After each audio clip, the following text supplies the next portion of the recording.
ख्रिस्तामध्ये माझ्या प्रिय भाविकांनो, प्रभू येशू ख्रिस्ताचे जरी अनेक दुश्मन असले तरी सुद्धा अनेक मित्र देखील होते आणि काहींचा प्रभू येशू ख्रिस्तावरती फार मनापासून विश्वास होता आणि मनापासून प्रीती देखील होती की ज्यांनी प्रभू येशू ख्रिस्ताचं वचन ऐकलं, त्या वचनावरती विश्वास ठेवला आणि प्रभू येशू ख्रिस्त जिवंत देवाचा पुत्र आहे, स्वतः एक महान संदेष्टा आहे, याच्यावर देखील त्याने विश्वास ठेवला.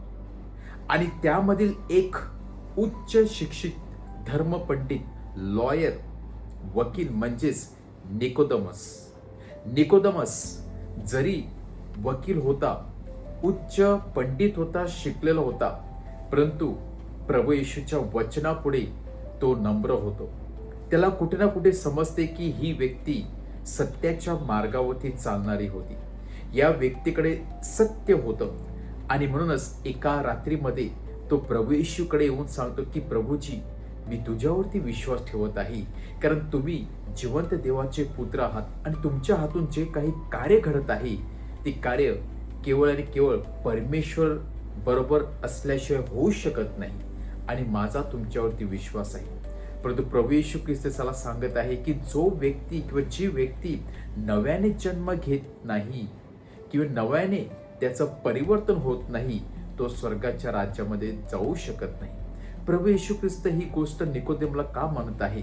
कारण जणू काही निकोदेमचा प्रभू येशूच्या रक्ताद्वारे नवीन जन्म होणार होता. हाच निकोदेम प्रभू येशू ख्रिस्ताचा अगदी जवळचा शिष्य बनणार होता. कारण प्रभू येशूच्या त्या स्वच्छ, पवित्र, निर्मळ त्या शरीराला स्पर्श करण्याचा बहुमान किंवा अभिमान केवळ जोसेफ अरमथया आणि निकोदेमसला मिळालेला होता. याच लोकांनी या प्रभू येशूची ती पवित्र शरीर क्रूसावरून खाली काढून तागाच्या वस्त्रामध्ये गुंडाळलेलं होतं. त्याचं श्रेय आज निकोदेमला जात आहे.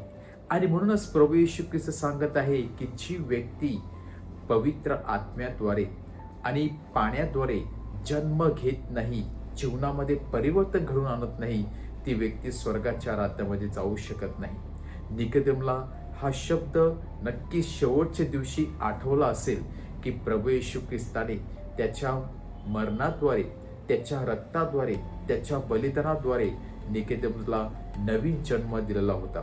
त्याच्या जीवनामध्ये परिवर्तन घडून आलेलं होतं आणि निकोदेमस पूर्ण अंतःकरणाने, पूर्ण जीवाने प्रभू येशू ख्रिस्तावरती प्रीती करत आहे. खरोखरच जर आपण प्रभू येशू ख्रिस्तावरती प्रीती केली, त्याच्या वचनावरती मननचिंतन केलं आणि प्रभूसाठी किंवा त्याचं वचन ऐकण्यासाठी, त्याच्यासाठी सेवा करण्यासाठी धडपड केली, तर नक्कीच परमेश्वर त्या निकोदेमप्रमाणे आपल्यावर देखील प्रीती करत असतो, आपली देखील निवड करत असतो.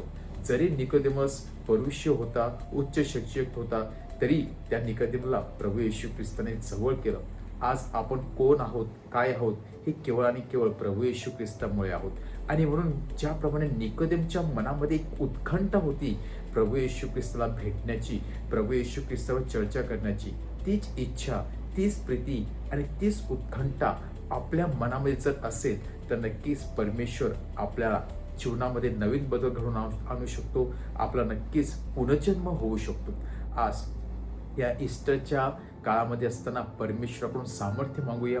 त्या निकोदेमप्रमाणे आपल्या मनामध्ये ती उत्कंठा निर्माण व्हावी, आपल्या जीवनामध्ये विश्वास वाढावा आणि परमेश्वराच्या वचनावरती आपण मननचिंतन करून आपला विश्वास भक्कम करावा. म्हणून आपण परमेश्वराकडून विशेष कृपा मागूया. आमेन.